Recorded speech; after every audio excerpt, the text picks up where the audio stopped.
Hello friends, আসসালামু আলাইকুম। এটা হচ্ছে আমার ভাবির জন্য রান্না করতেছি। তো এটা হচ্ছে দেশি মুরগির।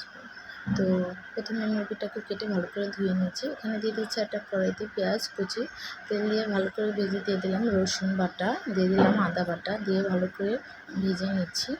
এখন আমি দিয়ে দেবো স্বাদ মতো লবণ, দিয়ে দেবো 1 চামচ হলুদ। মরিচটা আমি দেবো না, কারণ মরিচটা খেতে না করেছি, কারণ সিজারের রোগীদের ঝাল খাওয়া একদমই ঠিক না। তো ঝালটা আস্তে আস্তে শোয়াতে হবে, তো কিছুদিন পরে থেকেই খাওয়াবো।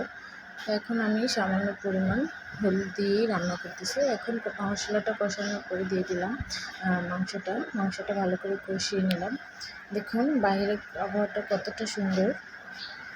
তো একটু পানি দিয়ে আমি এখন কিছুক্ষণ কষিয়ে নিলাম। কষিয়ে নেওয়ার পর দেখুন কতটা সুন্দর হয়েছে। এখন আমি ঝোল দিয়ে কিছুক্ষণ ঢেকে রাখবো। এখন দেখুন রান্নাটা পুরাই কমপ্লিট। তো ফ্রেন্ডস, ভালো থাকবেন। আল্লাহ হাফেজ। আসসালামু আলাইকুম। এটা হচ্ছে ভাজিটাও ভাবির জন্য।